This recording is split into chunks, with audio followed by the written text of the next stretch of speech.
Hi guys, ఈ రోజు మనం సస్పెన్స్ థ్రిల్లర్ సినిమా చూద్దాం. ఈ సినిమా మొదటి నుంచి చివరి వరకు ఎప్పుడు ఏం జరుగుతుందా అని తీసుకెళ్తుంది. చివరిలో ట్విస్ట్ ఇస్తారు, అది సూపర్ గా ఉంటుంది. ఈ సినిమా పేరు డిస్టర్బియా. ఇక ఆలస్యం చేయకుండా సినిమాలోకి వెళ్దామా? అంతకంటే ముందు వెల్కమ్ టు కళ్ళ ముందు కదిలే చిత్రాలు. సినిమా స్టార్టింగ్ లో ఒక అందమైన ఉదయం, ఒక తండ్రి అతని కొడుకు చేపలు పడుతున్నారు. ఈ కుర్రాడే ఈ సినిమా హీరో. జాలీగా మాట్లాడుకుంటూ చేపలు పెట్టారు. ఆ తర్వాత కారులో ఇంటికి వెళ్లే దారిలో తల్లితో కొడుకు ఫోన్ లో మాట్లాడుతున్నాడు. ఆ ఫోన్ రాక్కుని తండ్రి మాట్లాడబోతుంటే సడన్ గా యాక్సిడెంట్ అయింది. ఆ యాక్సిడెంట్ లో హీరో ఎస్కేప్ అయ్యాడు, కానీ అతని తండ్రి చనిపోయాడు. సీన్ కట్ చేస్తే సంవత్సరం తర్వాత చూస్తే హీరో స్కూల్లో చదువుతున్నాడు. స్పానిష్ క్లాస్ జరుగుతోంది. తండ్రి చనిపోయిన తర్వాత హీరో దేనిపైన పెద్దగా దృష్టి పెట్టడం లేదు. ఇప్పుడు కూడా తలరాతను తలుచుకుంటూ క్లాస్ లో కూర్చున్నాడు. అప్పుడు స్పానిష్ టీచర్ అందరు విద్యార్థులను ప్రశ్నలు అడుగుతూ చివరగా హీరో దగ్గరకు వచ్చి, ఏం చేస్తున్నావురా నువ్వు అసలు స్కూల్ కి చదువుకోవడానికి వస్తున్నావా లేక పడుకోవడానికి వస్తున్నావా? నేను ప్రశ్న అడిగితే మిగతా పిల్లలు ఎంత ఆసక్తిగా సమాధానం చెబుతున్నారు. నువ్వేమో చలికాలంలో మంట వేసుకున్నట్లు హాయిగా కూర్చున్నావు. నేను అడిగిన ప్రశ్న ఏంటో కూడా నీకు తెలియట్లేదు. నిన్ను ఎలా పెంచారా మీ నాన్న అని ఇష్టం వచ్చినట్లు తిట్టాడు. తిట్టినంతసేపు సరేలే మనసారే కదా అని హీరో ఊరికే ఉన్నాడు. కానీ తండ్రి పేరును కూడా లాగడంతో హీరోకు పిచ్చ కోపం వచ్చింది. మాసారే కదా అని ఊరుకుంటుంటే తలపైకి ఎక్కి నాట్యం చేస్తున్నావే అని టీచర్ ముఖం పైనే ఒక్క గుద్దు గుద్దాడు. పాపం స్పెయిన్ టీచర్ కు పంచర్ అయింది. ఇది కేసు అయింది. ఈ సంఘటనతో స్కూలే షాక్ అయింది. ఈ కేసులో హీరోను 1 సంవత్సరం పాటు బాల నేరస్తుల పాఠశాలలో ఉంచాలని జడ్జి అనుకున్నారు. కానీ చనిపోయిన హీరో తండ్రి గురించి స్పానిష్ టీచర్ మాట్లాడడం తప్పే కదా. అందువల్ల జడ్జి కరుణ చూపించి 3 నెలల శిక్ష విధించారు. అది కూడా బాల నేరస్తుల పాఠశాలలో కాదు, ఇంట్లోనే గృహ నిర్బంధంలో ఉంచాలని జడ్జి ఆదేశించారు. వెంటనే హీరో కాలికి GPS ట్రాకర్ ను కట్టారు. ఇంట్లో ఒక మోడెం ను సెట్ చేశారు. ఆ మోడెం కు ఈ ట్రాకర్ కు లింక్ అయి ఉంటుంది. ఒకవేళ హీరో ఆ మోడెం నుండి 100 మీటర్ల దూరంగా వెళ్తే GPS ట్రాకర్ లో ఆకుపచ్చగా వెలుగుతున్న లైటు ఎరుపు రంగులోకి మారిపోతుంది. మారిన తర్వాతి 10 సెకండ్లలోనే పోలీసులు వచ్చి హీరోను లాక్కెళ్తారు. దీనిలో మరో దారుణమైన విషయం ఏంటో తెలుసా? ఇకపై ఈ పోలీసే నీకు రెస్పాన్సిబిలిటీ అని ఒక పోలీసును పెట్టారు. ఆ పోలీస్ ఎవరంటే హీరో ఏ స్పానిష్ టీచర్ ను అయితే కొట్టాడో ఆ స్పానిష్ టీచర్ యొక్క అన్నయ్యే ఈ పోలీసు. ఓ మై దేవుడా, అతడు చూడ్డానికే కర్కోటకుడిలా ఉన్నాడే. నేను కొట్టిన వాడి అన్నయ్యనే నాపై మోపారే. నాపై పగ తీర్చుకోవడానికి ఆయన ఏమేం చేస్తాడో ఏమో. దయచేసి ఆయన్ను మార్చండి మేడం అని పై ఆఫీసర్ ను బతిమిలాడాడు. కానీ ఫలితం లేకుండా పోయింది. నువ్వు పద్ధతిగా లేకుంటే పరమశివుడైనా కాపాడలేడు. సరిగా ఉండవయ్యా అని చెప్పి ఆమె వెళ్లిపోయింది. ఆ తర్వాత ఇంట్లో ఒంటరిగా ఉన్న హీరోకు చాలా విసుగొచ్చింది. ఏం చేయాలో తెలియట్లేదు. 3 నెలలు స్కూల్ కు డుమ్మా కొట్టి ఇంట్లో ఎంజాయ్ చేయొచ్చులే అనుకున్నాడు. కానీ అది ఎంత నరకమో 2 రోజుల్లోనే తెలిసి వచ్చింది. బెడ్ మీద నుంచి దిగకుండా టీవీ ఫోన్ చూస్తూ అమ్మపై ఆర్డర్లు వేశాడు. అప్పుడు అమ్మకు చిర్రెత్తుకొచ్చింది. ఏంట్రా, స్కూల్ కు వెళ్ళరా అంటే సార్నే కొట్టి వచ్చావు, చదవరా అంటే సోకులు పడితివి, చివరకేమైంది? శిక్ష పడి ఇంట్లో కూర్చుంటివి. ఇకపై నీకు టీవీ లేదు, ఫోను లేదు అని కేబుల్ కనెక్షన్ ను కట్ చేసింది. ఇది చూసి హీరోకు మస్తు కోపం వచ్చింది. అమ్మా, ఆ జడ్జి వేసిన శిక్ష కంటే నువ్వు వేసే శిక్ష చాలా ఘోరంగా ఉందమ్మా. టీవీ ఫోను లేకుండా స్కూల్లో చదివే పిల్లలు ఎవరైనా ఉంటారా మమ్మీ? ఆఫ్టర్ ఆల్ ఇప్పుడు పుట్టిన బేబీ కూడా ఫోన్ ను తిరిగేసి వాడుతుంటే ఇంత పెద్ద మగాన్ని నన్ను వాడొద్దంటావా? ఇది ఎంత పెద్ద శిక్ష నీకు తెలియట్లేదు మమ్మీ అని గగ్గోలు పెట్టాడు. రేయ్, ఇది మాత్రమే కాదు, పూర్తిగా చెప్పక ముందే సగంలో అడ్డుపడ్డావు. ఇకపై ఇంట్లో సగం పని నువ్వు కూడా చేయాలి. ఊడవడం, తుడవడం, ఉతకడం, ఇలాంటి వాటిని మన ఇద్దరం పంచుకుందాం. ఇంట్లో ఊరికనే ఉంటావు కదా, అది చెయ్యి ఇది చెయ్యి అనేవాడివి కదా. ఇప్పుడు నువ్వు కూడా ఇంట్లోనే ఉంటున్నావు కదా. నేను చేసే అన్ని పనులు నువ్వు కూడా చేయాలి, లేదంటే భద్రకాళినవుతా అంది. సరే, అయిందేదో అయ్యింది. తప్పు చేయడం వల్లే కదా ఇదంతా జరుగుతోంది, అనుభవించాల్సిందే అని తల వంచాడు. ఇదే టైంలో పక్కింట్లోకి కొత్తగా ఒక ఫ్యామిలీ వచ్చింది. ఆ ఫ్యామిలీలో పరువానికి వచ్చిన పాప ఉంది. ఆమెనే ఈ సినిమా హీరోయిన్. ఆమెను చూడగానే నా పొలంలో మొలకలు వచ్చాయి రోయ్ అనుకున్నాడు. కన్నార్పితే ఒట్టు ఆమెనే చూస్తున్నాడు. సడన్ గా ఎవరో కాలింగ్ బెల్ నొక్కారు. ఎవర్రా అని బయటకు వచ్చి చూస్తే ఒక కవర్ లో ఉన్న పేపర్ మండుతోంది. ఆ పేపర్ ను కాలితో తొక్కి ఆర్పాడు. అప్పుడే తెలిసింది ఆ కవర్ లో కుక్క అశుద్ధం ఉంది. దాన్ని తొక్కగానే కాలుకు గట్టిగా పట్టుకుంది. కాలును అటు విదిల్చి ఇటు విదిల్చి వదిలించుకుందామని ఎంతో ప్రయత్నించాడు. కానీ అది అస్సలు వదలదే. ఈ దుర్మార్గం చేసింది ఎవరని చూస్తే ఎదురింటి 2 పిల్లలు పిల్లలు హాయిగా నవ్వుతున్నారు. ఏంట్రా నా కాలు సైజు లేని పిల్లలు నాతో సరసాలాడుతున్నారేంట్రా అని పిచ్చ కోపం వచ్చింది. వారి వెంట పడి పట్టుకోవాలని అనుకున్నాడు. కానీ ఆ బుడ్డోళ్ళిద్దరూ తుర్రుమని జారుకున్నారు. వారిని ఎలాగైనా పట్టుకోవాలన్న కసితో మనోడు బార్డర్ దాటాడు. 100 మీటర్ల రేడియస్ ను దాటగానే ట్రాకర్ లో ఉన్న పచ్చ లైటు ఎరుపు లైట్ గా మారింది. అది చూసిన హీరో వామ్మో ఆ కర్కోటకుడు వస్తాడు కదా అని కింద మీద పడి 10 సెకండ్ల లోపు సరిహద్దు లోపలికి తిరిగి వచ్చేశాడు. కానీ ఆ లోపే మనోడు వచ్చేశాడు. ఏయ్యా అలారం ఎప్పుడు మోగుతుందా అని ఎదురు చూసినట్లే వచ్చావు కదయ్యా అని హీరో మనసులో అనుకున్నాడు. రైట్ రా ఇక నా పని అయిపోయిందిరా అనుకుంటున్నాడు. పోలీసులు వచ్చి హీరోను పట్టుకోగానే కొత్తగా దిగిన హీరోయిన్ కుటుంబం అంతా హీరోను చూశారు. అతనికి అప్పుడు అవమానంతో తల తీసేసినట్లయింది. ఇదే మొదటిసారి కదా, అందుకే హీరోకు ఒక హెచ్చరిక ఇచ్చి తర్వాత ఇలా జరిగితే ఖచ్చితంగా నేను తీసుకెళ్లి జడ్జి ముందు నిలబెడతా అని వార్నింగ్ ఇచ్చి అతడు వెళ్ళిపోయాడు. ఒకవేళ ఇదే మన సరిహద్దు, దీన్ని దాటితే ట్రాకర్ లో లైట్ మారుతుంది అని హీరోకు ముందుగానే తెలిసి ఉంటే సరిహద్దు దాటడానికి ముందు కొంచెమైనా ఆలోచించి ఉండేవాడు. ఇకపై అలా జరగకూడదని ఇంటి నుండి ఎంత దూరం దాటితే ట్రాకర్ లో లైట్ మారుతుందో నడిచి చూసి ఆ దూరాన్ని కొలిచి కంచెలాగా ఇంటి చుట్టూ సరిహద్దుగా తాడును కట్టేశాడు. కానీ హీరోయిన్ సైట్ కొట్టడం మాత్రం ఆపలేదు. ఆమె పోయేటప్పుడు వచ్చేటప్పుడు కిటికీలోంచి తొంగి తొంగి చూస్తున్నాడు. ఇతని ఇంట్లోనే ఉండి హీరోయిన్ ఎప్పుడెప్పుడు స్నానం చేస్తుంది, ఎప్పుడెప్పుడు బట్టలు మారుస్తుంది అని అలారం పెట్టుకుని మరి అన్ని మిస్ కాకుండా ఫాలో అవుతున్నాడు. ఒక రోజు హీరో ఇంటికి అతని స్నేహితుడు వచ్చాడు. అతని పేరు రోని. రాగానే స్నేహితునితో రే ఇన్ని రోజుల సర్వేలో నేను ఏమేం కనుక్కున్నానో నీకు చూపించమంటావా అన్నాడు. ఇదిగో ఎదురుగా ఇల్లు ఉంది కదా, అక్కడ 2 చిన్న పీనుగలు ఉంటాయి. నాతో ఆడుకోవడమే వాళ్ళ పని.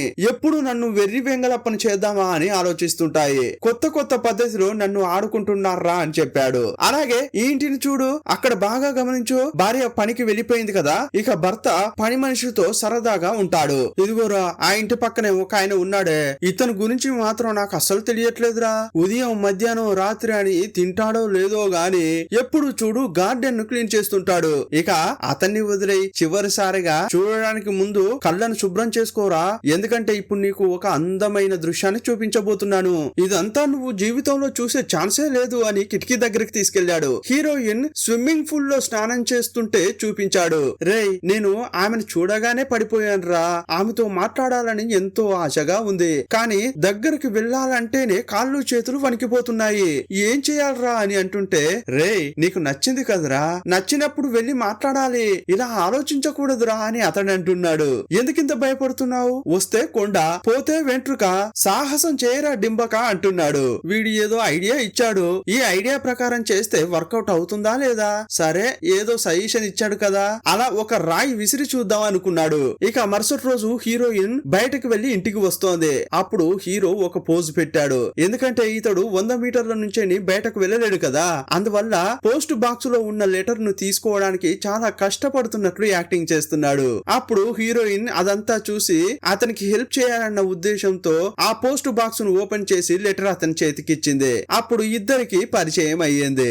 ఆహా నా అపురూప దేవతను కనులారా వీక్షించాని అని సంతోషంతో ఇంట్లోకి వెళ్ళాడు. అమ్మతో పోరాడి మరి కేబుల్ కనెక్షన్ పెట్టించాడు. అందులో న్యూస్ చూస్తున్నాడు. న్యూస్ లో ఏం చెప్తున్నారంటే వయసుకు వచ్చిన ఒక అమ్మాయిని 2-3 రోజుల క్రితం ఎవరో కిడ్నాప్ చేశారు. ఇంకా ఆ అమ్మాయికి ఏమైందో ఏమీ తెలియట్లేదు. ప్రత్యక్ష సాక్షులను విచారించినప్పుడు ఒక పచ్చ కలరు కారు వచ్చి ఆమెను ఎత్తుకెళ్లినట్లు చెప్తున్నారు. కారు 1960కి చెందిన మోడల్. కారు యొక్క ఫ్రంట్ సైడ్ డెంట్ ఒకటి విరిగిపోయింది. ఇలా డీటెయిల్స్ చెప్తుంటే హీరో ఆ న్యూస్ ను క్యాజువల్ గానే చూస్తున్నాడు. అదే టైంలో అతని ఫోన్ లో అలారం మోగింది. ఏంట్రా అని చూస్తే ఈ టైంలో హీరోయిన్ తన రూమ్ లో యోగా చేస్తుందట.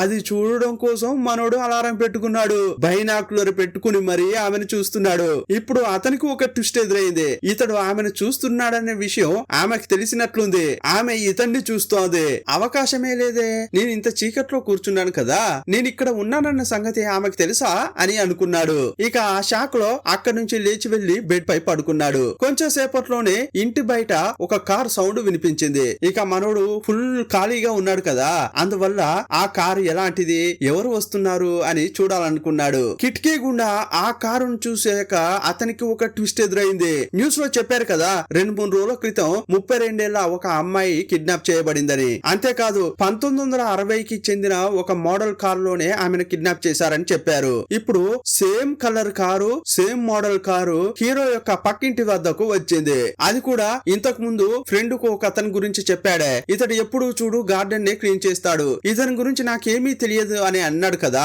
అతడే తన కారును నడుపుకుంటూ గ్యారేజ్ కి వచ్చాడు. దీనికన్నా పెద్ద ట్విస్ట్ ఏంటంటే ఆ కారు యొక్క ముందు డెంటు విరిగిపోయింది. ఈ సీన్ చూస్తుంటే న్యూస్ లో చెప్పినట్లుగానే ఉంది. బైనాక్యులర్ లో హీరో జూమ్ చేసి చూస్తుంటే అనుకోకుండా అటువైపు వాళ్ళ అమ్మ వచ్చింది. అప్పుడు హీరో ఆ కారును పూర్తిగా చూడలేదు. కారు గ్యారేజ్ లోకి వెళ్ళింది, దాని తలుపు కూడా మూసుకుపోయింది. ఇక అప్పటి నుంచి పక్కింటి ఆయనపై హీరోకు సందేహం కలిగింది. ఒకవేళ ఇతడే కిడ్నాపర్ అయి ఉంటాడా అని ఆలోచిస్తున్నాడు. ఎందుకంటే ఆ ఇంట్లో ఉండేవాడు తన పేరు, ఊరు, ఐడి అని అన్ని మార్చేశాడు. ఇక అతడు ఆ ఇంటి నుంచి వెళ్లిపోయిన తర్వాత ఆ ఇంట్లో ఉన్నది ఎవరో కనిపెట్టలేకపోయారు, ఆ కిల్లర్ ను పట్టుకోలేకపోయారు. ఇప్పటి వరకు ఆ కేసు అన్సాల్వ్డ్ గానే ఉందనే విషయం వీరికి తెలిసిందే. ఇదంతా రోని ఇంటర్నెట్ లో చదివి చెప్తున్నాడు. కానీ హీరో దృష్టి దానిపైనే లేదే. అతని దృష్టి మొత్తం హీరోయిన్ పైనే ఉంది. ఆమె ఎప్పుడు స్నానం చేస్తుందా, ఎప్పుడు వస్తుందా, ఆమెను ఎప్పుడు చూద్దామా అని ఉన్నాడు గురుడు. ఒకానొక సమయంలో ఆమె స్విమ్మింగ్ పూల్ దగ్గరకు వచ్చింది.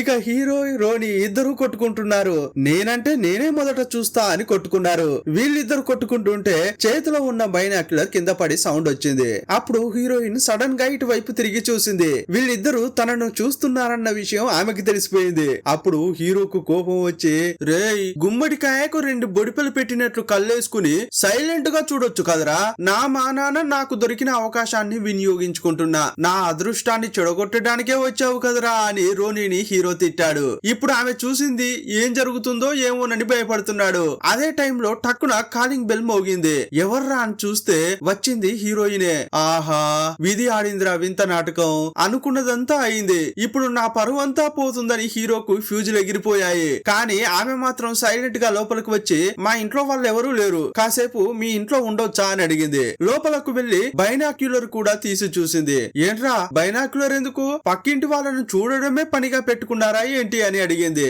లేదే, అలాంటిదేం లేదే, ముఖ్యంగా మిమ్మల్ని అయితే చూసిందే లేదని అన్నాడు హీరో. అదేం లేదండి, న్యూస్ లో సీరియల్ కిల్లర్ గురించి చెప్పారు కదా, మన పక్కింట్లో ఉండే వ్యక్తికి అవన్నీ సరిపోతున్నాయి, అతడే కిల్లర్ అని అనిపిస్తోంది, అందుకే ఆయననే గమనిస్తున్నామని అనగానే, అలాగైతే నేను కూడా చూస్తా అని బైనాక్యులర్ తీసుకుంది. పక్కింటి ఆయన నిన్న వచ్చిన కారును చూసింది. రాత్రి అతని కారుకు డెంటు పడింది, కానీ ఇప్పుడు అది లేదు. గ్యారేజ్ నుంచి కారు వెళ్లేటప్పుడు ఆటోమేటిక్ గా డోర్ మూసుకుంటోంది. మూసుకునే గ్యాప్ లో బైసన్ అనే అడవి దున్న పుర్రె ఉండడం చూశారు. సాధారణంగా ఈ బైసన్ అనే అడవి దున్నలు వాటిని వేటాడడం అనేది టెక్సాస్ లోనే ఉంటుంది. కానీ ఈ పుర్రె అతని దగ్గర ఉందంటే ఒకవేళ అతడు టెక్సాస్ నుంచి వచ్చి ఉంటాడని అనుకుంటున్నారు. ఇంతకు ముందు సీరియల్ కిల్లర్, అమ్మాయిల హత్యల గురించి మాట్లాడుకున్నారు కదా, ఈ పక్కింటి వాడు ఈ ఊరికి వచ్చిన తర్వాత ఇక్కడ కూడా ఒక అమ్మాయి కనిపించకుండా పోయింది. అందువల్లే అతనిపైనే సందేహం పెరిగింది. ఇంతకు ముందు అతనిపై హీరో, రోని మాత్రమే సందేహపడ్డారు. ఇప్పుడు వీరికి హీరోయిన్ కూడా తోడైంది. ఉదయం నుంచి సాయంత్రం వరకు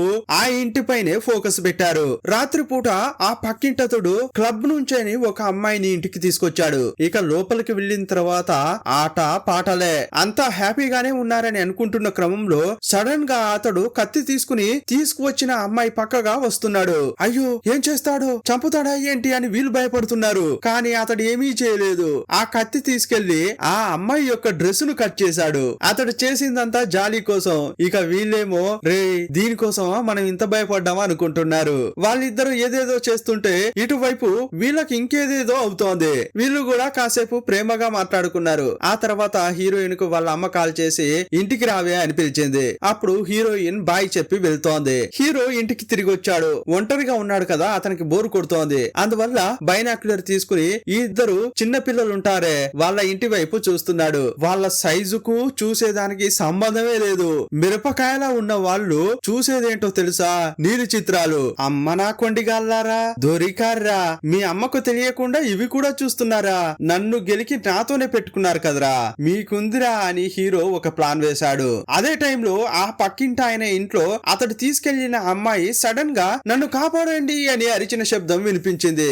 ఆమె ఇంట్లో అటు ఇటు పరిగెత్తుతుంటే బైనాక్యులర్ లో చూసిన హీరోకు చెమటలు పట్టాయి. అక్కడ జరిగేది వీడియో కెమెరాలో రికార్డ్ చేశాడు. ఒకానొక సమయంలో ఆ పక్కింటోడు తన ఇంట్లోనే నిలబడి హీరోను చూశాడు. అప్పుడు హీరోకు గుండె దడదడ కొట్టుకుంది. అదే టైంలో రోని ఫోన్ చేశాడు. ఆ ఫోన్ ఎత్తి, రేయ్ అతడు తీసుకెళ్లిన ఆ అమ్మాయికి ఏమో కాబోతోందిరా, ఆమె అరుస్తోందిరా, మనం పోలీసులకు కాల్ చేద్దాం తీసుకెళ్దామా అని అడుగుతున్నాడు. అప్పుడు అదే టైంలో పక్కింటి వ్యక్తి ఏ అమ్మాయినైతే తీసుకువచ్చాడో ఆ అమ్మాయి కారు తీసుకుని జాలీగా వెళ్తోంది. అసలు ఆ ఇంట్లో ఏమీ జరగలేదు. ఇతడే ఏదేదో ఊహించుకుని ఏమేమో జరిగినట్లు ఫీల్ అయ్యాడు. రాత్రి ఎలాగో అలా భారంగా గడిచింది. ఉదయం తెల్లారిన తర్వాత హాలుకు వచ్చాడు. అప్పుడు చూస్తే పక్కింటి వ్యక్తి వచ్చి అతని పక్కనే నిలబడ్డాడు.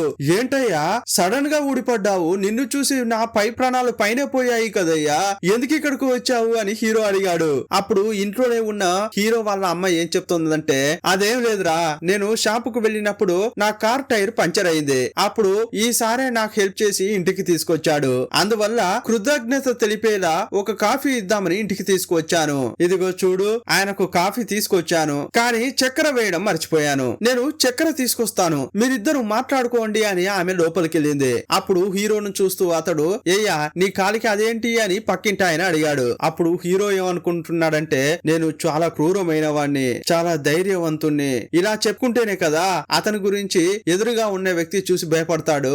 అందువల్ల హీరో గొప్పగా చెప్పుకుంటున్నాడు.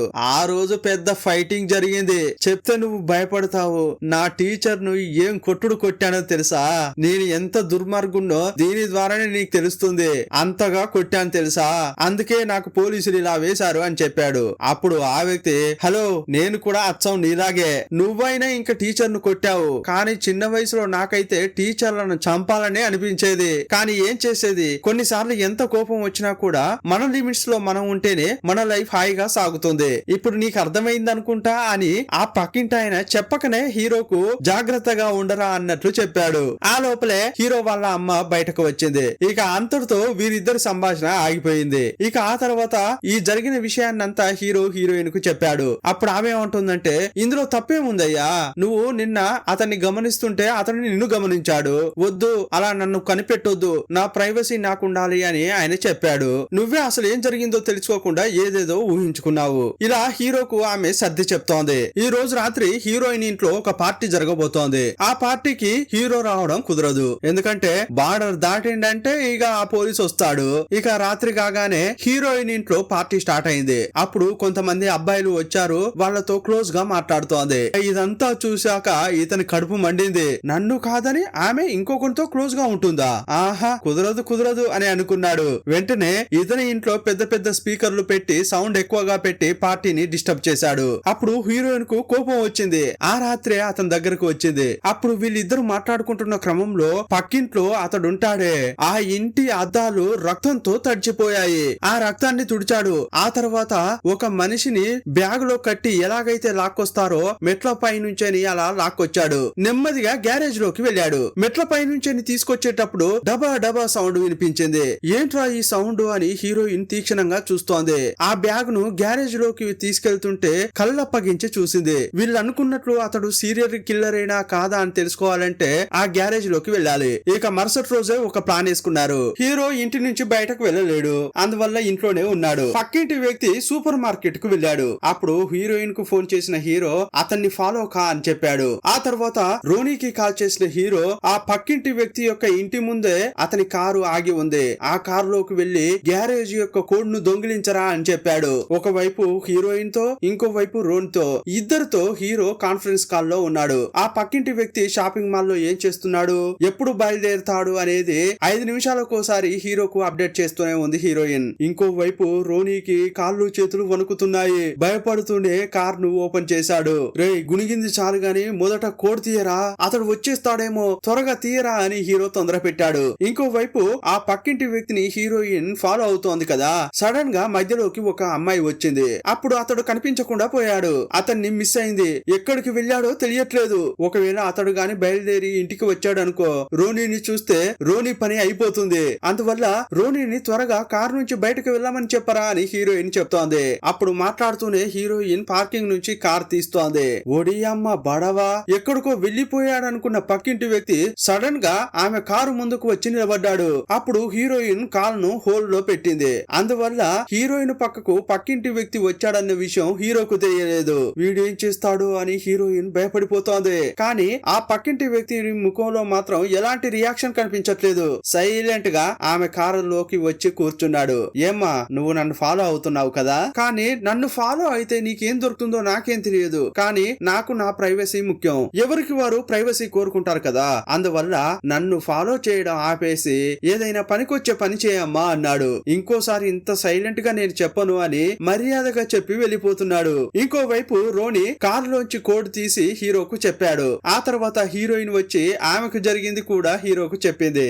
ఓహో, వాడు ఇలా కూడా బెదిరిస్తున్నాడా, ఇక మనం ఓపిక పట్టి ప్రయోజనం లేదు, వెంటనే పోలీసులకు ఫోన్ చేద్దాం అంటున్నాడు హీరో. ఫోన్ చేసి నువ్వేమని చెప్తావు, అతడే సీరియల్ కిల్లర్ అని చెప్పడానికి నీ దగ్గర ఏదైనా ఎవిడెన్స్ ఉందా? లేదు కదా, మనమే సందేహపడుతూ అతన్ని ఫాలో అయ్యాం, నాకు ప్రైవసీ కావాలని అతడు కరెక్ట్ గానే చెప్తున్నాడు కదా, ఇప్పుడు గాని పోలీసులకు మనం చెప్పామనుకో వాళ్ళే మనల్ని లోపలేస్తారు, అందువల్ల మనకి ఈ పంచాయతీ వద్దు, ఇదంతా పట్టించుకోకు అని హీరోతో హీరోయిన్ అంటోంది. కానీ హీరో మాత్రం అస్సలు కుదరదు, నేను అతనిపై ఓ కన్నేసి ఉంచుతా అన్నాడు. రాత్రికి రాత్రే వీడియో కెమెరాను ఓపెన్ చేశాడు. అందులో కొన్ని డివైస్లు పెట్టాడు. ఇందులో గాని వీడియో రికార్డ్ అయితే ఆ వీడియో వెంటనే సిస్టమ్ మానిటర్ లో కనిపించేలా సెట్ చేశాడు. ఇదే టైంలో రోని వచ్చాడు. ఉదయం ఆ పక్కింటి వ్యక్తి కారులో కోడ్ తీయడానికి వెళ్ళాడు కదా, కోడ్ తీయడానికి వెళ్ళినప్పుడు ఇతని ఫోన్ ను లోపలే మర్చిపోయి వచ్చాడట.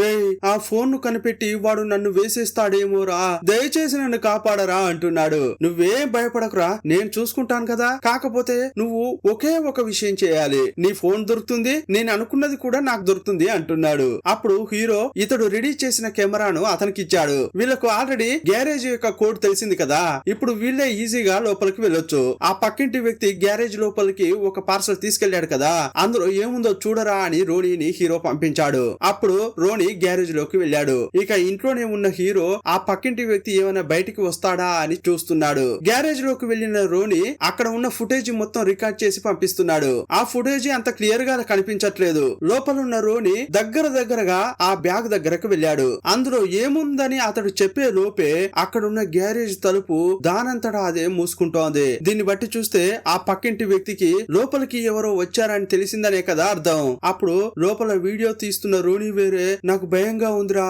ఇటువైపు ఎవరో వచ్చినట్లు అనిపిస్తోందిరా అంటున్నాడు. నన్ను కాపాడరా అంటూనే గ్యారేజ్ నుంచి ఆ పక్కింటోడి ఇంట్లోకి వెళ్ళాడు. కొంచెంసేపు అతడు పరిగెత్తేది భయపడేది అంతా వీడియోలో కనిపించింది. కానీ సడన్ గా ఏదో తగులుకుని కింద పడిపోయినట్లున్నాడు. అప్పుడు ఫుటేజ్ కట్ అయిపోయింది. ఇక లోపల ఉన్నవాడికి ఏమవుతుందో ఏమోనని హీరో బెదిరిపోయాడు. ఇక ఇంట్లో ఉండలేకపోయాడు. కాలుకున్న జీపీఎస్ గురించో పోలీసులు వస్తారనో ఏమీ పట్టించుకోలేదు. స్నేహితుడిని కాపాడాలని పెద్ద దుడ్డు కర్ర తీసుకుని బయటకు వెళ్ళాడు. 100 మీటర్ల రేడియస్ దాటాడు. ఆ పక్కింటోడి ఇంటి ముందుకు వెళ్లి నిలబడ్డాడు. చూస్తే ఆ ఇంటి తలుపులు తెరిచే ఉన్నాయి. లోపల ఎవరైనా ఉన్నారా అనుకుంటూనే హీరో నెమ్మదిగా లోపలికి వెళ్ళడానికి ప్రయత్నిస్తున్నాడు. ఇప్పుడు అతని కాలుకు ఉన్న జీపీఎస్ లైట్ రెడ్ అయిపోయింది. అప్పుడు పోలీసులు వచ్చి హీరోను లాక్ చేశారు. ఇదంతా జరిగిన తర్వాతే ఆ పక్కింటోడు ఏమీ తెలియనట్లు ఇంట్లోంచి బయటకు వచ్చాడు. అప్పుడు హీరో, సార్ మీరు నన్నేం చేసినా పర్వాలేదు, కానీ అంతకంటే ముందు ఆ వ్యక్తి యొక్క గ్యారేజ్ ని మాత్రం చెక్ చేయండి సార్, అందులో ఉన్నదేంటో తెలుసుకోవడం కోసమే నేను ఇంత దూరం వచ్చాను, నా ఫ్రెండ్ వేరే లోపల ఇరుక్కున్నాడు సార్, వాణ్ణి కాపాడండి సార్ అని అరుస్తున్నాడు. హీరో మొదటిసారి ఈ విషయం చెప్పినప్పుడు పోలీసులు అసలు నమ్మలేదు. కానీ పదే పదే ఆ విషయం చెప్పడంతో వాళ్ళకు కొంచెం డౌట్ గా అనిపించింది. ఒకవేళ ఇతడు చెప్పినట్లుగా ఏమైనా ఉండి ఉంటుందేమోనని గ్యారేజ్ ని చెక్ చేశారు. అక్కడ పెద్ద సంచి ఉంది, దాన్ని బయటకు తీసుకొచ్చి పడేశారు. లోపల ఏముందో తెలుసా, అసలు భయపడారా, అలా ఏమి లేదు. ఆ కవర్ లోపల చనిపోయిన జింక యొక్క శరీరం ఉంది. ఏంటయ్యా ఇది ఇక్కడ పెట్టావు అని అడిగితే, సార్ రోడ్డుపై వెళ్లేటప్పుడు అనుకోకుండా కారుతో ఢీకొట్టాను, దాన్ని పాతి పెడదామని తీసుకొచ్చాను, కానీ టైం లేక అది అలాగే గ్యారేజ్ లో ఉండిపోయింది సార్ అని చెప్పాడు. అప్పుడు హీరోకు మస్తు కోపం వచ్చింది. వామ్మో వాయ్యో, వీడు అబద్ధాల మీద అబద్ధాలు చెప్తున్నాడు సార్, ఇంతకు ముందు న్యూస్ లో కూడా చూశాను సార్, 1960 మోడల్ కు చెందిన కారు, అది పచ్చ కలర్ లో ఉంటుంది, దానికి ముందు సొట్ట వేరే పడిందని చెప్పారే, ఇతడు కూడా అలాంటి కారే ఒకటి నడుపుతున్నాడు సార్, నేను చూసినప్పుడు దానికి సొట్ట కూడా ఉండేది, కానీ రాత్రికి రాత్రే దాన్ని క్లియర్ చేశాడు సార్, ఇతన్ని మాత్రం అస్సలు నమ్మకండి సార్, వీన్ని నమ్మకుండా పర్వాలేదు, కానీ లోపల నా ఫ్రెండ్ ఇరుక్కుపోయాడు సార్, వాణ్ణి కాపాడండి అని హీరో అరుస్తున్నాడు. కానీ హీరో చెప్పేది వాళ్ళు నమ్మలేకపోతున్నారు. లోపల ఆ కుర్రాడు ఉన్నాడని చెప్పడానికి ఇతని దగ్గర ఆధారం ఏమీ లేదు. ఆల్రెడీ హీరోపై కేసు వేరే ఉంది, అందువల్ల హీరో చెప్పేది ఏది నమ్మట్లేదు.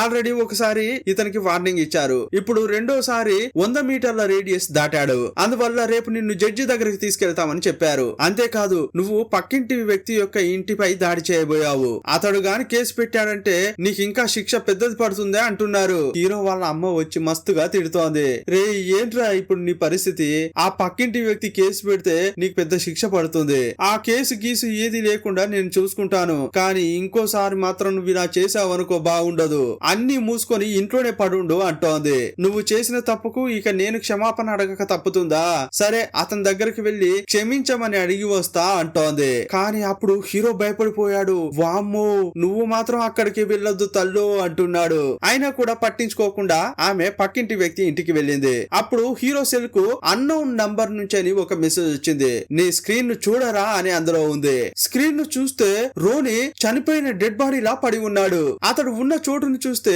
హీరో యొక్క ఇంటిలో ఉన్న బీరువాలాగే ఉంది. ఏంటి వాణ్ణి హత్య చేసి నా ఇంట్లోనే పెట్టేశాడా అని హీరో వెళ్లి భయంతో బీరువాను ఓపెన్ చేశాడు. చూస్తే యాక్చువల్ గా రోనీకి ఏమీ కాలేదు. అతడే ఊరికే హీరోతో ఆటలాడాడు. ఇతడు పక్కింటి వ్యక్తి ఇంట్లోకి వెళ్లిన తర్వాత కెమెరా కట్ అయింది కదా, అప్పుడే అతడు ఎస్కేప్ అయిపోయి హీరో ఇంటికి వచ్చేశాడు. పోలీసులు వచ్చినప్పుడు ఇతడు కూడా వాళ్ళ దగ్గరికి వెళ్లి నేను గ్యారేజ్ కి వెళ్ళా, అతని ఇంట్లోకి వెళ్ళా అని చెప్తే ఇతనిపై కూడా కేసు పెడతారు కదా, అప్పుడు ఇతడు తప్పు చేసినట్లే కదా, అందువల్ల అతడు సైలెంట్ గా ఇంట్లోనే ఉండిపోయాడు. హీరో యొక్క ఇంటి బీరువాలోనే దాక్కున్నాడు. ఒరే దుర్మార్గుడా, నీకు ఏమైందో ఏమోనని నేనెంత భయపడ్డానో తెలుసా, నా ప్రాణమే పోయినంత పని అయిందిరా అని అతని షర్టును పట్టుకుని బాగా తిట్టాడు. రేయ్ నువ్వు నా ఫ్రెండువురా, నీతో పరాచికాలు ఆడకూడదా అని రోని అన్నాడు. ఇదిగోరా అయ్యా వీడియో క్యాసెట్, ఆ ఇంట్లో ఉన్నదంతా రికార్డ్ చేశాను, దీంతోటి ఏమైనా చేయగలవో చూసుకో అని రోని వెళ్లిపోయాడు. అప్పుడు హీరో దాన్ని ప్లేయర్ లో పెడితే అది ఆన్ అయ్యింది. ఆ క్యాసెట్ ను చూస్తున్నాడు. ఇంకోవైపు క్షమాపణ అడగడానికి హీరో వాళ్ళ అమ్మ ఆ పక్కింటి వ్యక్తి ఇంటికి వెళ్ళింది కదా, అక్కడ ఏం జరుగుతోందని బైనాక్యులర్ ద్వారా చూస్తున్నాడు. సిస్టమ్ లో వీడియో రన్ అవుతున్న కొద్దీ అక్కడ ఏదో మిస్టరీ ఉన్నట్లు ఇతను కనిపిస్తోంది. అందువల్ల ఆ పక్కింటిని గమనించేది వదిలేశాడు. ఒక నిమిషం పాటు క్లియర్ గా ఈ వీడియోను చూద్దామని సిస్టమ్ ముందు కూర్చున్నాడు. తీక్షణంగా చూస్తుంటే అదిరిపోయే ట్విస్ట్ ఎదురైంది. రోని భయపడిపోయి గ్యారేజ్ నుంచి ఇంట్లోకి పరిగెత్తాడు కదా, మధ్యలో అతడు కింద పడ్డప్పుడు విజువల్ కట్ అయింది కదా, విజువల్ కట్ అవ్వడానికి ముందు కెమెరా కింద పడినప్పుడు ఆ నేలపై ఏదో ఒక విజువల్ కనిపించింది. వీడియోను అలాగే పాజ్ చేసి కొంచెం కొంచెంగా జూమ్ చేసి చూస్తే ఒడియమ్మ బడవా, ఆ పక్కింటోడి ఇంట్లో చనిపోయిన డెడ్ బాడీ కనిపించింది. దీన్ని బట్టి చూస్తే హీరో గెస్ చేసినట్లే ఆ పక్కింటోడు నిజంగా ఒక సీరియల్ కిల్లర్. హీరో ఇంటికి వచ్చి రోనీని చంపేశాడు. హీరో అతని నుంచి తప్పించుకుని ఎగిరి దునికి పారిపోతున్నాడు. ఎలాగైనా అతడు బార్డర్ దాటాడంటే పోలీసులకు సిగ్నల్ వస్తుంది. అప్పుడు పోలీసులు వస్తారు కదా, ప్రాణాలు కాపాడుకోవడం కోసం వేగంగా పరిగెత్తుతున్నాడు. కానీ కరెక్ట్ గా ఎడ్జ్ దాటుతున్న క్రమంలో పక్కింటోడు వచ్చి పట్టుకున్నాడు. ఇప్పుడు హీరోను అతని ఇంట్లోనే కట్టిపెట్టాడు. పక్కనున్న సిస్టమ్ లోనే కిల్లర్ ఇంట్లో వీడియో రికార్డ్ అవుతోంది కదా, అది ఈ సిస్టమ్ లో చూపిస్తోంది. అది చూసిన కిల్లర్, ఓహో ఇది కూడా రికార్డ్ చేసావా, నువ్వు మామూలుడివి కాదురా, పెద్ద కిలాడివే, కానీ ఇంత పిల్లాడివి నువ్వే ఇంత చేస్తుంటే నేనెంత చేయాలి, క్యాసెట్ నేను తీసుకుంటాను, ఇప్పుడు నేను నీ ఫ్రెండ్ ని చంపాను, కానీ ఆ నేరాన్ని ఇప్పుడు నీపై వేయాలి కదా, సరే రీజన్ ఏం చెప్పాలి అని ఆలోచిస్తున్నాడు. ఇదిగో చూడరా, నువ్వు ఒక అమ్మాయిని లవ్ చేస్తున్నావు కదా, ఆ అమ్మాయిని నీకే తెలియకుండా ఈ రోని అనేవాడు ప్రేమించాడు. అప్పుడు నీకు చాలా కోపం వచ్చింది, ఆ కోపంలో వాణ్ణి చంపేశావు. అరేరే ఇంకో విషయం, మీ అమ్మను నా ఇంట్లో వేరే కట్టి పెట్టానే, ఇప్పుడు ఆమెను కూడా ఇక్కడికి తీసుకొచ్చి చంపేయాలి, సరే దానికి రీజన్ ఏం చెప్పాలి, ఇదిగో ఇలా చెప్తా, అది కరెక్ట్ గా ఉందా లేదా కొంచెం చూసి చెప్పవయ్యా అంటున్నాడు. నీ వల్లే మీ నాన్న చనిపోయాడు, ఎప్పుడు మీ అమ్మ ఆ విషయం గుర్తు చేస్తూ నిన్ను తిట్టేది, మీ నాన్న పేరు చెప్పి తిట్టడం వల్లే కదా నువ్వు స్పానిష్ టీచర్ ను కొట్టావు, అది కూడా ఇప్పుడు ఒక కారణంగా చెప్పి మీ అమ్మ నిన్ను తిట్టడం వల్ల నువ్వు మీ అమ్మను చంపేశావు. ఇక ఇలాగే పోలీసులు నమ్మబోతున్నారు. ఇప్పుడు నేనేదైతే చెప్పానో అది అచ్చం అలాగే నీ చేతి రాతతో రాస్తావు, మరి రాయడం స్టార్ట్ చేయయ్యా అన్నాడు. అప్పుడు రాయబోతున్న క్రమంలో అనుకోకుండా హీరోయిన్ ఇంట్లోకి వచ్చింది. ఆమె ఎంటర్ కాగానే ఈ కిల్లర్ కొంచెం డైవర్ట్ అయ్యాడు. అప్పుడు ఇద్దరు అక్కడి నుంచి పారిపోయారు. హీరో కట్లను ఆమె విప్పేసింది. ఆ తర్వాత ఈ ఇద్దరు హీరోయిన్ ఇంట్లో స్విమ్మింగ్ పూల్ ఉంటుంది, అందులోకి దూకారు. అది కూడా 100 మీటర్ల రేడియస్ తర్వాతే ఉంటుంది. ఇప్పుడు అలారం మోగుతోంది. అప్పుడు ఆ పోలీస్ కు ఇండికేషన్ వచ్చింది, ఆ పిల్లాడు మళ్ళీ బార్డర్ దాటినట్లున్నాడు, ఏంటో వెళ్లి చూడండి అని వాకీ టాకీలో అనౌన్స్మెంట్ వచ్చింది. ఇప్పుడు హీరోయిన్ తో హీరో ఏమంటున్నాడంటే, ఏమ్మా మన ఇద్దరం ఒకే చోట ఉంటే కుదరదు, నువ్వు ఎలాగైనా చేసి పోలీసులకు కాల్ చేసి వాళ్ళని ఇక్కడికి రప్పించే పని చూడు, నేను కిల్లర్ ఇంటికి వెళ్లి మా అమ్మను కాపాడే ప్రయత్నం చేస్తా అన్నాడు. ఇప్పుడు హీరో ఆ కిల్లర్ యొక్క ఇంటి తలుపులను పగలగొట్టి ఇంతకు ముందు అతని ఇంట్లో ఎక్కడైతే అమ్మాయి డెడ్ బాడీని చూశాడో అక్కడ అడ్డుగా ఒకటి ఉంది. దాన్ని తెరవగానే అందులో ఒక డెడ్ బాడీ కాదు, చాలా డెడ్ బాడీలు ఉన్నాయి. ఆ డెడ్ బాడీలన్నీ క్షీణించిపోయి ఉన్నాయి. కానీ హీరో వాళ్ళ అమ్మ ఆ రూమ్ లో లేదు. మరి మా అమ్మను ఎక్కడ పెట్టి ఉంటారా అని అతడు వెళ్తున్నప్పుడు గోడలను కొట్టుకుంటూ వెళ్తున్నాడు. యాక్చువల్ గా అక్కడ చూడ్డానికి అది గోడలాగే ఉంది, కానీ కొంచెం లైట్ గా కొట్టగానే డోర్ లాగా ఓపెన్ అయింది. లోపల రహస్యంగా ఒక చోటు ఉంది. ఆ లోపలికి వెళ్ళగానే కిల్లర్ యొక్క రహస్యాలన్నీ తెలిసిపోయాయి. మధ్యలో ఒకసారి కిల్లర్ క్లబ్ కు చెందిన ఒక అమ్మాయిని ఇంటికి తీసుకొచ్చాడు కదా. యాక్చువల్ గా ఆ అమ్మాయి తిరిగి వెళ్ళినట్లు హీరో ఇంతకు ముందు చూశాడు, కానీ ఆ అమ్మాయి బయటకు వెళ్ళనే లేదు. ఆ అమ్మాయి యొక్క ఐడి కార్డ్స్, థింగ్స్, షూస్ అన్ని ఇక్కడే ఉన్నాయి. ఆ పక్కనే ఒక విగ్గు కూడా ఉంది. హీరో చూసినప్పుడు ఆ అమ్మాయి కార్ తీసుకుని వెళ్ళినట్లు కనిపించింది. హీరో తనను నోట్ చేస్తున్నాడని గుర్తించి ఈ కిల్లర్ విగ్గు పెట్టుకుని కార్ లో బయటకు వెళ్లడంతో ఆ అమ్మాయే వెళ్లిపోయిందని హీరో అనుకున్నాడు. హీరో ఇంకొంచెం ముందుకు వెళ్తే బేస్ కొంచెం వీక్ గా ఉంది. అది చెక్కతో తయారు చేయబడింది. దాన్ని పగలగొట్టుకుంటూ హీరో లోపలికి వెళ్ళాడు. అక్కడ కూడా చాలా మంది అమ్మాయిల డెడ్ బాడీస్ ఉన్నాయి. యాక్చువల్ గా కిల్లర్ నిన్న మొన్న అమ్మాయిలను కిడ్నాప్ చేసి చంపట్లేదు. కొన్ని సంవత్సరాలుగా అతడు చాలా మంది అమ్మాయిలను కిడ్నాప్ చేసి ఇలా చంపుతున్నట్లున్నాడు. ఇంట్లోకి తీసుకొచ్చి అమ్మాయిలను చంపి డెడ్ బాడీస్ అన్ని బేస్మెంట్ లో పడేస్తున్నాడు. ఇదంతా చూసి హీరో భయపడిపోయాడు. ఇంకోవైపు హీరోకు సంబంధించిన అలారం మోగింది కదా. అప్పుడు ఒక్కడే పోలీసు వచ్చి హీరో కోసం వెతుకుతున్నాడు. అతడు వస్తుంటే ఆ పక్కింటి ఆయన ఇంటి తలుపులు తెరుచుకుని ఉన్నాయి. అప్పుడు అతనికి డౌట్ వచ్చింది. ఏంట్రా, ఇంతకు ముందు హీరో ఈ ఇంట్లోకి వెళ్ళాలని అనుకున్నాడు, ఇప్పుడు తలుపులు వేరే తెరుచుకుని ఉన్నాయి. అయితే ఇందులోకి వెళ్ళాడేమోనని అతడు వచ్చాడు. అతడు లోపలికి రాగానే కిల్లర్ వెనకగా వచ్చి అతని తలను తిప్పేసి చంపేశాడు. ఆ తర్వాత హీరో లోపలికి వెళ్లి ఎలాగోలా చేసి బేస్మెంట్ లో కట్టేసిన వాళ్ళ అమ్మను చూశాడు. ఆ తాడును కోసి కాపాడేలోగా కిల్లర్ అక్కడికి వచ్చాడు. అప్పుడు కిల్లర్ వెనకగా వచ్చి హీరో యొక్క వెన్నులో కత్తితో పొడిచాడు. అది చూసిన హీరో వాళ్ళ అమ్మ కింద పడిన కత్తి తీసి కిల్లర్ కాలులో పొడిచింది. హీరో గార్డెన్ ను కట్ చేస్తారే, ఆ కత్తెర తీసి కిల్లర్ యొక్క పొట్టలో పొడిచాడు. అప్పుడు ఆ కిల్లర్ చనిపోయాడు. సీన్ కట్ చేస్తే మరుసటి రోజు హీరో చేసిన పనులన్నీ పోలీసులకు తెలిసిపోయాయి. హీరోకు హౌస్ అరెస్ట్ అనే శిక్ష వేశారు కదా, ఇప్పుడు దాన్ని తీసేశారు. ఏ ఆఫీసర్ అయితే హీరో కాలికి GPS ట్రాకర్ పెట్టిందో ఆమెనే వచ్చి దాన్ని తీసేసింది. సూపర్ తమ్ముడు, నాకు తెలిసి ఇలాంటి ఒక శిక్ష వేసిన తర్వాత ఆ శిక్షా కాలం పూర్తయ్యే లోపే తీసేసింది ఎవరికంటే అది నీకే అని నేను చెప్పొచ్చు. నువ్వు ఎప్పుడు ఇలా ధైర్యంగా పనిచేస్తూ ఉండు అని ఆమె పొగిడింది. ఇప్పుడు హీరో ఫ్రీ అయిపోయాడు. ఇంతకు ముందు హీరోతో ఆటలాడుకున్నారే ఆ ఇద్దరు పిల్లలు ఇప్పుడు టీవీ చూస్తున్నారు. వారి తల్లికి ఫోన్ చేసిన హీరో, కంగ్రాట్స్ మేడం, మేం ఫలానా కంపెనీ నుంచి మాట్లాడుతున్నాం. మేం టెలికాస్ట్ చేసిన నీలి చిత్రాన్ని ఎక్కువగా ఎవరు చూసారంటే అది మీ ఇంట్లోనే. ఇప్పుడు కూడా ఆ సినిమాను లైవ్ గానే చూస్తున్నారు. అమ్మ మాతృమూర్తి, మీకు ఇద్దరు పిల్లలు అనుకుంటా, వారిని చాలా గర్వపడేలా పెంచారమ్మా అన్నాడు హీరో. అప్పుడు ఆమెకు మస్తు కోపం వచ్చి వెంటనే పిల్లల రూమ్ కు వెళ్ళింది. వారి గూబలు గుయ్యమనిపించింది. మరోవైపు హీరో హీరోయిన్ సరసాలాడుతుంటే సడన్ గా రోనీ ఎంట్రీ ఇచ్చాడు. రోనీని కిల్లర్ చంపాడని హీరో అనుకున్నాడు, కానీ అతడు మాత్రం చావలేదు. లాస్ట్ లో హీరో హీరోయిన్ రొమాన్స్ చేస్తుంటే రోనీ వచ్చి వీడియో రికార్డ్ చేస్తుంటాడు. అందరూ హ్యాపీగా ఉన్న సమయంలో సినిమాను ముగించారు. ఈ సినిమా ఎలా ఉందో మీ అభిప్రాయాన్ని కామెంట్ బాక్స్ లో రాయండి. మా ఎక్స్ప్లెనేషన్ నచ్చితే ఒక లైక్ ఇవ్వండి. కామెంట్ చేసిన తర్వాత పక్కనే బాక్స్ లో ఉన్న హైప్ అనే బటన్ ను నొక్కండి. మీ ప్రోత్సాహం అందజేయండి. మరో వీడియోలో మళ్ళీ కలుసుకుందాం. అప్పటి వరకు బాయ్ బాయ్.